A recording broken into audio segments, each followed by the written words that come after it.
Hi everyone. तो एक बहुत बड़ा अपडेट है। यूजीसी नेट का एग्जाम जो कैंसिल हुआ था, डार्क नेट पर पेपर अपलोड हो गया था। स्वेच्छा से ही सरकार ने इसको कैंसिल कर दिया था, मिनिस्ट्री ऑफ एजुकेशन ने। उसके लिए एक बहुत बड़ी अपडेट आई है और ये क्यों नीट वाले बच्चों के लिए बहुत ज्यादा मैटर करती है, क्यों ये बहुत इंपॉर्टेंट है। रीनीट और 2025 में जो नीट होगा उस पर क्या इंपैक्ट पड़ने वाला है, आज वो बात करेंगे।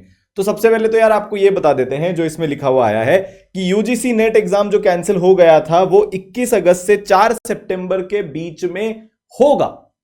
बड़ी बात क्या है इसमें, ये जो एग्जाम हुआ था ओरिजिनली अभी ये पेन एंड पेपर मोड पे हुआ था, जैसे अपना नीट होता है। ठीक है भाई।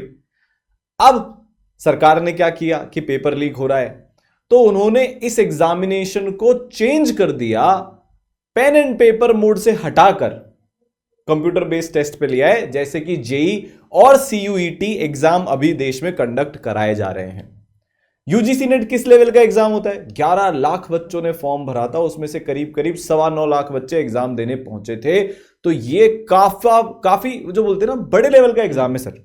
मतलब इसको हम छोटा नहीं मान सकते। 10 लाख बच्चा बहुत बड़ा नंबर होता है सर। मेरे को इससे एक बात याद आती है कि 2016-17 तक तो नीट देने वाले 6-7 लाख 8 लाख बच्चे थे। तो ये काफी बड़े लेवल का एग्जाम है। तो सरकार ने अपनी स्टैंडिंग क्लियर कर दी है कि they are preferring computer based tests over pen and paper test. एक चीज मैं यहाँ पूछ और सर एक चीज में लास्ट में आपका एक इस पे मत लेने से पहले इन्होंने स्टार लगाकर मेंशन किया है, बताया है दुनिया को। मतलब दिस इज लाइक टेलिंग कि हाँ देखो हम ये कर रहे हैं। स्टार लगाकर क्या बोला है कि यूजीसी नेट जो 2024 का जो री एग्जाम है वो पहले पेन एंड पेपर में हुआ था ऑफलाइन मोड में। However it will be held, मतलब अब ये कंप्यूटर बेस्ड होगा। अच्छा, मैं ये पूछना चाह रहा था कि सर जैसे ये जो कंप्यूटर बेस्ड टेस्ट जो होता है ये गवर्नमेंट ने क्यों ऐसा सोचा कि ये सिक्योर है? ऐसा मतलब क्यों लगता है कि इनको इसमें कुछ लीक नहीं हो सकता? सर इसके दो बड़े कारण हैं। एक तो भाई हिस्टोरिकली कंप्यूटर बेस्ड टेस्ट का अभी तक लीक होने का कोई प्रमाण नहीं है, नहीं होता। सर अपन ऐसा समझते हैं कि एक ऑफलाइन पेपर लीक कहां कहां हो सकता है इसको समझा जाए। हाँ, मतलब वो समझ में आ जाएगा तो ये ये समझ में आ जाएगा ये क्यों नहीं हो सकता। हाँ, तो मेरी 2 दिन पहले जो राजस्थान के ऑब्जर्वर थे नीट के, मतलब इस साल नहीं 2-3 साल पहले तक वो थे, उनसे मेरी चर्चा हो रही थी कि आप लोग ये पेपर लीक को एक्चुअली रुकते कैसे हो। तो उन्होंने पूरा प्रोसेस समझाया कि सर सबसे पहले तो लीक होने के चांसेस होते प्रिंटिंग प्रेस में। आज से 7-8 साल पहले तक तो प्रिंटिंग प्रेस वालों से ही सेटिंग करके पेपर लीक करे जाते थे और हर साल इतने इसीलिए ज्यादा होते थे। तो इन्होंने उस प्रोसेस को इंप्रूव किया। एक साथ पूरा पेपर कभी ये प्रिंट होने को नहीं देते। कौन सी प्रिंटिंग प्रेस को टेंडर मिला है इसकी जानकारी सरकार लेवल पर सिर्फ 2-3 लोगों को होती है। प्रिंटिंग प्रेस वाले को भी नहीं पता होता क्या चीज प्रिंट होने आ रही है। तो इन्होंने उसको लेवल 1 पर इंप्रूव किया। पर सर वो फिर भी इंप्रूव नहीं हो सकता, क्योंकि इवेंचुअली तो प्रिंटिंग प्रेस वाले को अगर उसके मन में चोर हुआ, चोर मतलब उसको भयंकर पैसे खिला दिए गए, तो वो इतना तो शातिर है कि यार इसमें फिजिक्स भी आ रही है, केमिस्ट्री भी। अच्छा ये भी उन्होंने बताया कि फिजिक्स अलग को दिया जाता है, केमिस्ट्री अलग को। पर जो फाइनल पेपर असेंबल होता है वो एनटीए नहीं करता, वो एक प्रिंटिंग प्रेस करती थी पहले तक। तो अभी ये पता नहीं किस तरह से कर रहे हैं, बट ऐसा होता था। तो सर प्रिंटिंग प्रेस पर चोरी होना, लीक होना, किसी का मिला हुआ होना, ये बहुत आसान है। जो पेपर लीक माफिया है उससे, वो सबसे पहला टारगेट पेपर लीक का प्रिंटिंग को करते हैं। अब दूसरी चीज जो अभी झारखंड बिहार में चल रहा है, भाई आपने चलो प्रिंटिंग प्रेस ने सब काम सही कर दिया, प्रिंटिंग प्रेस पर ही वो सील्ड डब्बों में।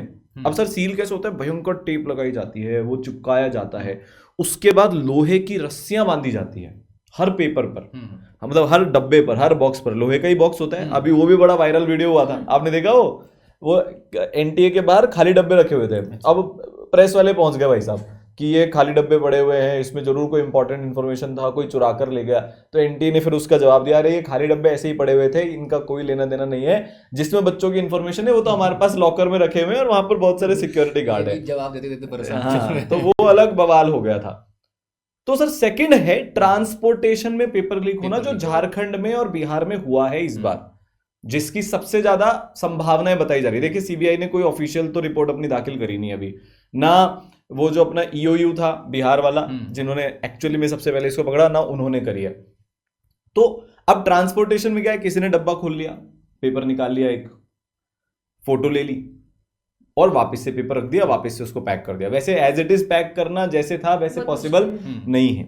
फिर सर क्या होता है, ये ट्रांसपोर्ट होकर बैंक में जाते हैं, तो तीसरा लीक होने का चांस है कि बैंक अधिकारी के साथ आप अपना मेल मिलाप कर लो। 2 सेट ऑफ पेपर आते हैं, एक लेट से एसबीआई में चला गया, दूसरा कैनरा बैंक में चला गया, तो एक सेट ऑफ पेपर एसबीआई में रखा है, एक set of paper Canara bank में रखा हुआ है। मतलब मल्टीपल स्टेजेस हैं सर, मल्टीपल स्टेज इतना आसान नहीं होता, नहीं मतलब ये मल्टीपल स्टेजेस क्रिएट करिए लीक से बचाने के लिए, पर ये वो भी है कि ये लीक होने की मल्टीपल स्टेजेस हो गई। फिर सर क्या होता है, एग्जाम की सुबह तक भी एनटीए इंस्ट्रक्शन नहीं देता है कि लेट से 2 सेट थे ए और बी, कौन से सेट ऑफ पेपर को यूज किया जाएगा नेशन वाइड। तो 2 पेपर बनते हैं हर साल। एग्जाम से करीब 4-5 घंटे पहले, जैसे 2 बजे एग्जाम शुरू होने वाला है, 9 बजे इंस्ट्रक्शन आता है कि आप इधर से सेट ए कलेक्ट करो, उधर से सेट बी कलेक्ट करो। जो सुपरवाइजर है उस सेंटर का, उस शहर का, वो दोनों सेट ऑफ पेपर कलेक्शन करके अपने सेंटर पे मंगवाते हैं। 1 बजे करीब इंस्ट्रक्शन आता है कि आप सेट ए डिस्ट्रीब्यूट करो। तो मतलब किसी को पता नहीं होता कौन सा सेट होएगा। तो इस बार यही गड़बड़ हुई झज्जर में, जैसा क्लेम किया जा रहा है, ये एनटीए मतलब लीपापोती भी कर सकता है, उन्होंने इंस्ट्रक्शन दे दिया कि आप एक सेट ऑफ पेपर करा लो। फिर एकदम से भगदड़ मच गई कि यार ये क्या हो गया, वो क्या हो गया। फाइनली भी शायद जो पेपर कराया गया वो भी गलत सेट का पेपर कराया गया। फाइनली जो पेपर हुआ, इसमें झज्जर में गड़बड़ हुई, जिसके कारण टाइम लॉस का क्राइटेरिया आया, जिसके कारण वो फर्जी सा ग्रेस मार्क्स का क्राइटेरिया आया था। तो सर इतनी सारी जगह होती है, मल्टीपल टच पॉइंट्स है जहां पर गड़बड़ हो सकता है। अगर प्रिंटिंग प्रेस मिला हुआ है तो पेपर लीक, बैंक मिला हुआ है तो पेपर लीक, ट्रांसपोर्टेशन एजेंसी मिली हुई है तो पेपर लीक, और अगर ऑब्वियसली बात है अगर आपका एनटीए का सुपरिटेंडेंट ही मिला हुआ है उस सेंटर का। एक चीज मुझे याद आ रहा है पुराने टाइम का, कि पहले बैंक में एटीएम में पैसा ले जाके रखते थे लोग, तो पूरा ट्रक ही लूट लेते थे। ऑफलाइन वाला जब से यूपीआई ये सब आए तब से ये चीजें सुरक्षित हो गई, यानी कंप्यूटर के आने से चीजें सिक्योर तो जरूर हो जाएंगी। अब सर क्या होता है, जैसे जेई का एग्जाम है, मेरे को जेई का तो सर बहुत ही सीक्रेटिव है, किसी को ज्यादा पता नहीं है कि ये कैसे कराते हैं, बट ऐसे एजम्पशंस हैं कि देखो प्रिंटिंग प्रेस इन्वॉल्व नहीं हुई तो वो टच पॉइंट गया, किसी को ट्रांसपोर्ट नहीं करना वो टच पॉइंट भी गया, बैंक नहीं है, बीच का कोई आदमी पेपर देख ही नहीं सकता, क्योंकि एडवांस वाले पता है क्या करते हैं सर, वो आपको सुबह बुला लेते 7:30 बजे और सर्वर पर पेपर अपलोड होता है 8 बजे। अच्छा, अब सारा बच्चा अंदर बैठा हुआ है, उसके पास कोई एक्सेस नहीं है, किसी मोबाइल का एक्सेस नहीं है, कोई इलेक्ट्रॉनिक डिवाइस नहीं है, जैमर्स लगे हुए हैं, और वो सर्वर भी अनलॉक होता है शायद 9 बजे से 5 मिनट पहले, तो किसी को भी नहीं पता पेपर में क्या है। तो बच्चा सेंटर पर घुस गया, किसी के पास कोई डिवाइसेस अवेलेबल नहीं है, तो इसीलिए सीबीटी सर इतना सिक्योर है कि जहां से भी पेपर चोरी के चांसेस हैं सर। अब ये पेपर लीक सीबीटी में सिर्फ तभी हो सकता है जब जिस ऑर्गेनाइजेशन ने पेपर बनाया है वही बिक जाए, वही पेपर वही पेपर दे दे, इंस्टाग्राम पे स्टोरी डाल दे उसका। तो सर इसमें अगर ऑफलाइन में 5-6 पॉसिबिलिटीज हैं पेपर लीक होने की, तो ऑनलाइन में सिर्फ एक पॉसिबिलिटी है कि पेपर सेटिंग ऑर्गेनाइजेशन ही इसमें लिप्त हो जाए। पेपर करवा रही है वही पेपर इंस्टाग्राम पे डाल दे। बिल्कुल। तो सर आप देखिए कि जब से एडवांस्ड सीबीटी हुआ है, आई थिंक 2008 करीब से, शायद 2008 या 9 में हुआ था ये, ऐसी तो कोई कभी बात ही निकल कर नहीं आई है। जब से जेईई मेंस हुआ है ऐसी कोई बात ही निकल कर नहीं आई है। अब प्रॉब्लम क्या है, 2025 वाले बच्चों पे अपन आते हैं, ये तो अपना हो गया। जो हमारा ये है कि क्या नीट 2025 सीबीटी होगा, तो रियलिटी क्या है इसके बारे में बात करते हैं।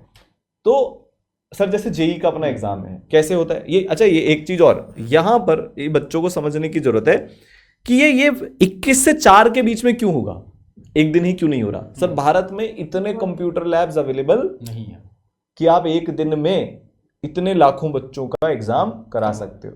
जब जेईई होता है तो वो भी एक शिफ्ट में करीब 1.5 लाख बच्चे का एग्जाम ले पाते हैं मैक्सिमम, ये पीक है। तो अब जैसे नीट में 25 लाख, अगली बार 27 लाख बच्चे बैठने वाले हैं। तो सर ये पॉसिबिलिटी कि अगले साल ही 2025 में हो जाए, मुझे तो नहीं लगता हम श्योरिटी से इसे बोल सकते हैं।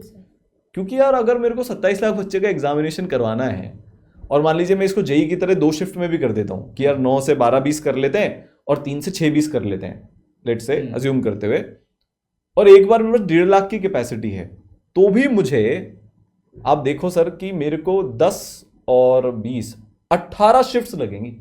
तो 9 दिन तक पेपर कंडक्ट करवाना पड़ेगा हमको, लगातार करते रहना पड़ेगा। तो शायद अभी हो सकता है इतना इंफ्रास्ट्रक्चर नहीं हो, बट सर जिस रफ्तार से नेट को, यूजीसी नेट को बदला है ना, काफी पॉसिबिलिटीज बनती हैं कि नीट 2025 जो है वो सीबीटी मोड पर हो जाए। इंक्लिनेशन उधर जाता हुआ दिख रहा है। ये 26 का तो श्योर था कि हो जाएगा वो, तो क्योंकि सीबीटी पे जाना ही पड़ेगा, मतलब होगा तो सीबीटी ही भाई। ये तो जाना जो सर इस बार इतना कोसा गया है ना एनटीए को इतनी गलती पर, तो सर उसको ना चाहते हुए भी पलटना तो पड़ेगा ही कि ऑनलाइन बेस्ड कराना पड़ेगा, क्योंकि कहीं ना कहीं सबके मन में डर है ना कि अब पेपर लीक हो गया तो क्या करेंगे। तो यहाँ पर झुकना तो पड़ेगा, सीबीटी कैसे ना कैसे कर चांसेस हैं कि हो सकता है सर, मतलब इंक्लिनेशन बन रहा है। और sir recently times of India में एक आर्टिकल भी आया था कि रिकमेंडेशन कमेटी दे दी है कि आप नीट को भी सीबीटी बेस्ड कराएं। लेकिन सर क्या बच्चे को अभी 100% ये मान के चलना चाहिए कि भैया सीबीटी बेस्ड होगा? हाँ, ये भी अच्छा क्वेश्चन है। इससे पहले सर वो जो कमेटी बनी थी ना, आप देखो उसका स्ट्रक्चर इस तरीके से था, उसको देखकर ही मुझे तो लग गया था कि ये सीबीटी मोड कराएंगे क्योंकि उसमें ज्यादातर आईआईटी के प्रोफेसर थे, इसरो के चेयरमैन थे। तो ये टेक्नोलॉजिकली डरते नहीं है सर चीजों से, मतलब they take it as a challenge कि यार ऐसी की तैसी कराओ, कंप्यूटर का इंफ्रास्ट्रक्चर डेवलप करेंगे अपन, ऐसा कैसे हो गया, क्योंकि they go for a more secure option जो शायद टेक्नोलॉजिकली डिफिकल्ट है बट भारत के लिए अच्छा है। तो वहां से भी इंडिकेशन मिल गए थे जब सरकार ने कमेटी बनाई, तो वहां से भी सबको लगने लग गया था कि यार सीबीटी मोड पर जाएगा। तो अब क्या करना है, रियलिटी क्या है आज की तारीख में? रियलिटी ये है और अर्नव सर कि अभी सब स्पेकुलेशन है, सरकार की तरफ से कुछ भी नहीं आया। आप लोग सर जो जेन्युइनली जैसे 2026 के बच्चे हैं, 25 के बच्चे जो अभी 12th में हैं, जिनका ड्रॉप ईयर से कोई लेना देना ही नहीं है, मैं देख रहा हूँ वो टाइम वेस्ट किए जा रहे हैं। हाँ, वो ज्यादा एक्टिव, वो बहुत एक्टिव है कि क्या होगा, अपडेट आया, अब क्या होगा। पढ़ाई को छोड़ के ज्यादा। और सर ये सस्ते व्यूज कमाने का भी बहुत बढ़िया जरिया बन गया है भाई। मैं देख रहा हूँ कि दिन भर लोग बाग बैठे हुए हैं, लगे पड़े हैं इस पे, बस तो एक डालना है नीट स्कैम। हाँ। बस वो डालना। तो देखो इसमें पॉइंट ये है कि सिलेबस चेंज नहीं होने वाला। जो तुमसे सवाल पूछे जाने वाले थे वो या तो तुम ओएमआर भरकर बताओगे या कंप्यूटर की स्क्रीन पर क्लिक करके बताओगे। तो पढ़ाई में इसका इंपैक्ट बिल्कुल नहीं आने वाला, प्रिपरेशन में, सिलेबस प्रिपरेशन में इसका इंपैक्ट नहीं आने वाला, टेस्ट देने के तरीके में ये इंपैक्ट आने वाला है। तो यार ईसरल की तरफ से आज एक छोटा सा डिक्लेरेशन है सर सारे बच्चों के लिए, अपन ने मिलकर जो डिसाइड किया था कि अगर ये पेपर नीट का आपका कंप्यूटर बेस्ड हो जाता है, जिस भी दिन अनाउंसमेंट आएगा उसके 7 दिन बाद से एक 10 टेस्ट की फ्री टेस्ट सीरीज सारे भारत के नीट के बच्चों के लिए ईसरल अनाउंस कर देगा। तो अगर ये कंप्यूटर बेस्ड टेस्ट हो भी जाता है तो वो आपके लैपटॉप पर भी चल जाएगा, आप पीसी पर देने जाओगे वहां भी चल जाएगा, फोन में भी चल जाएगा, सब जगह चल जाएगा, टैब पर भी चल जाएगा। तो यार आपको चिंता करने की जरूरत नहीं है, बिल्कुल। आप अपनी पढ़ाई करो ना यार। 10 टेस्ट देने के बाद तो हैबिट भी हो जाएगा कि हाँ कैसे, आराम से हैबिट हो जाएगा। आई थिंक से टाइम भी सेव होता है। बिल्कुल बिल्कुल, मतलब बहुत सारी चीजें हैं। जैसे मुझे लगता है सर उसमें ऑप्शन का भी मतलब चेंज कर सकते हैं, कैसा भी है। मान लीजिए मैंने ऑप्शन सी टिक किया, लगा कि नहीं सब सबमिट ना करें तब तक आप चेंज कर सकते हैं। मैंने भी सर ऑनलाइन ही दिया था, आपने भी जेईई का एग्जाम ऑनलाइन ही दिया होगा। उसमें मार्क फॉर रिव्यू का ऑप्शन होता है, मतलब सर मार्क फॉर रिव्यू भी कर सकते हैं कि मेरे को बाद में इस पे आना है। तो और दूसरी चीज की इजी होता है सर क्वेश्चन वो मूव करना। भाई ओएमआर भरने का जो एक्स्ट्रा टाइम है वो आपका बच गया, क्योंकि आपको एक क्लिक करना है। और एक चीज और दिक्कत थी सर ओएमआर वाले में, दिक्कत ये थी कि मैं बहुत बार बच्चों को देखा था कि 1 का आंसर सी था और 2 से भरना शुरू कर दिया। पता है इस बच्चे क्या बहुत बार देखा है सर मैंने। इतू सा होता है सर, इतू सा होता है मतलब कि। और सर एक समस्या और दूर हो जाती है, क्योंकि कंप्यूटर लैब है तो एसी होना जरूरी है। ये पॉइंट आपने सर बहुत सही। तो सर मैं भुगत बोलूं अच्छा नहीं, मेरे टाइम भी ओएमआर पे ही हुआ था सर, ये अभी रिसेंटली चेंज हुआ है। मेरे टाइम मेरे को याद आया, क्योंकि गर्मी से याद आया कि मेरे है ना ऐसे रुमाल पकड़ रखा था एक लेफ्ट हैंड में और पसीना टपक रहा था। 13-14 से जेईई हुआ है। यस। तो हाँ थोड़ा सा लेट हुआ था। तो यार देखो अभी सब स्पेकुलेशंस हैं, मेरे को ऐसा भी नहीं लग रहा जाएगा सर तो सीबीटी की तरफ ही मुझे, मतलब वो पक्का नहीं 25 में हो जाए, 26-27 में तो ऑलमोस्ट 100% श्योर हो चुका है कि तब तक तो इतना इंफ्रास्ट्रक्चर या इनका एक मॉडल सेट हो जाएगा उसको करवाने के लिए। ठीक है, तो देखो यार मोटी मोटी बात यह है कि अभी स्पेकुलेशंस का मार्केट एकदम गर्म है। हर एक ट्वीट या हर एक नोटिस पर बहुत सारी वीडियोस आपको देखने को मिलेगी, बट इनमें से एक भी आपके सिलेबस वाली चीजें नहीं है। पेपर में अभी भी आप ये याद रखिएगा कि फिजिक्स, केमिस्ट्री और बायोलॉजी ही आएगा। 79 चैप्टर्स आ रहे हैं। नीट 2024 में क्या हुआ था ये पेपर में नहीं पूछा जाएगा। अच्छा, ऐसा है सर? हाँ, ऐसा ही है सर। तो आप लोग प्लीज पूरा फोकस अपना पढ़ाई पर रखो। जितने भी 550 से नीचे के बच्चे हैं, मल्टीपल टाइम्स हम ये बोल चुके हैं, आप 2025 के लिए प्रिपेयर कर लो। अगर मेडिकल कॉलेज में ही जाना है, गवर्नमेंट मेडिकल कॉलेज में जाना है, डॉक्टर बनना है, तो आपको लाइन चेंज करनी है तो आप वो ऑप्शंस भी एक्सप्लोर करना शुरू कर दो, वरना यार वो ऑप्शंस बंद हो जाएंगे। देखो ऐसा नहीं होता, जादू नहीं होगा 8 तारीख को सुप्रीम कोर्ट एक सुनवाई कर लेगा और डिसीजन दे देगा, नहीं होता भाई ऐसा। इंडियन जुडिशियल सिस्टम ऐसा नहीं काम करता।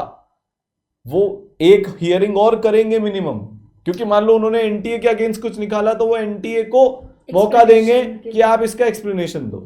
अगर रीनीट के अगेंस्ट निकाला तो जो पिटीशन दायर करने वाले हैं उनको मौका देंगे।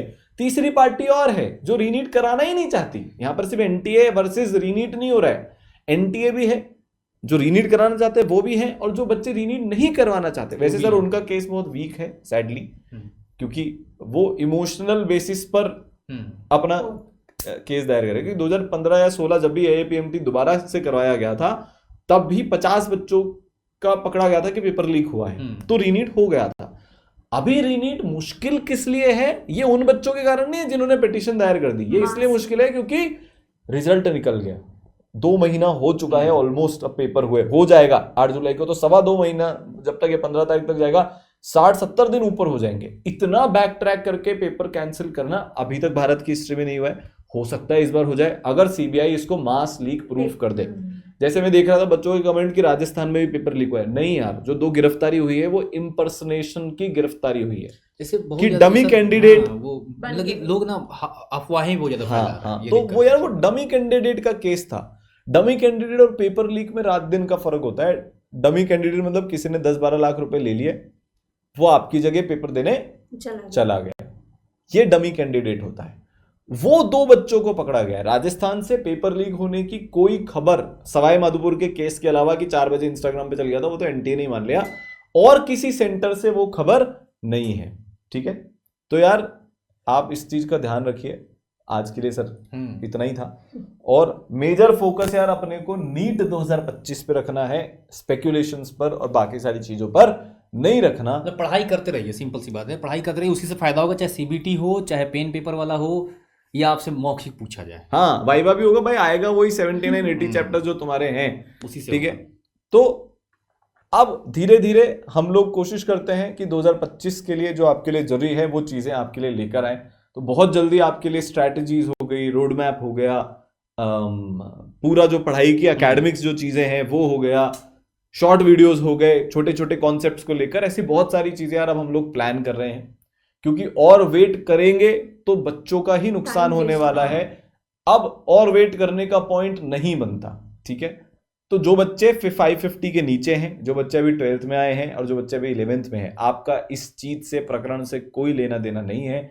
जो बच्चे 550 से 650 के बीच में हैं, बेटा आप लोग वेट कर लो, थोड़ा थोड़ा सा आप माइंड मैप्स, शॉर्ट नोट्स, थोड़े क्वेश्चन सॉल्विंग, एनसीईआरटी बायोलॉजी की स्पेसिफिकली, इनऑर्गेनिक की एनसीईआरटी, ऑर्गेनिक की एनसीईआरटी, इनको गो थ्रू करना शुरू कर दो। क्योंकि अगर रीनीट हो गया तो आपको 15-20 दिन, 1 महीने से ज्यादा का टाइम नहीं मिलेगा। फिर आपको उस दिन बहुत दुख होगा कि यार मैं इतने दिन से क्या कर रहा था, कर रही थी।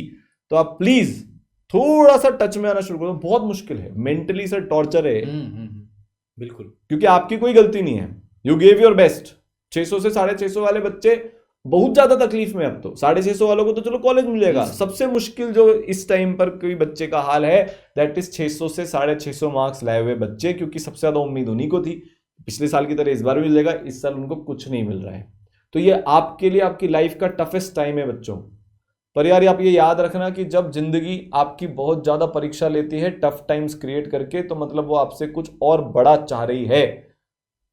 तो कोशिश करके कैसे भी थोड़ा थोड़ा पढ़ाई के टच में आना शुरू कर दो। 10 दिन की बात है, 8 तारीख को मोटा मोटा तो पता चल जाएगा ये केस किस तरफ जा रहा है। बिल्कुल, ठीक है, तो अगर आप जो चाहते हो रीनीट, उसकी खुशखबरी आती है, आप चाहते हो कि वो हो और वो होता है, तो आपको बहुत ज्यादा टाइम नहीं दिया जाएगा, क्योंकि बच्चों की फिर काउंसलिंग भी करानी है, कॉलेज भी चालू करने हैं, वहाँ के सेमेस्टर भी खत्म करने हैं, पूरा साइकिल बिगड़ता है वरना।